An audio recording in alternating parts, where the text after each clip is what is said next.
প্রথমেই ছিল 1 হাঁড়ি গরম ভাত, একটা ডাল করেছিলাম মুগ মটর আর কলাই দিয়ে নিরামিষ ডাল, বাঁধাকপির তরকারি করেছিলাম আলু টমেটো ঘি গরম মশলা দিয়ে, আর ছিমের চচ্চড়ি আলু বড়ি টমেটো দিয়ে একটা ছিমের চচ্চড়ি করেছিলাম।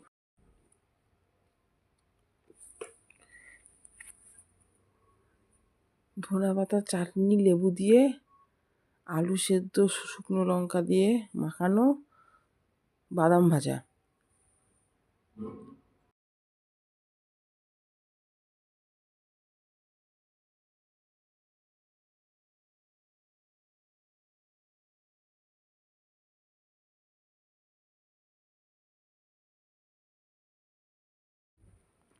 এই ছিল আজকে দুপুরের নিরামিষ।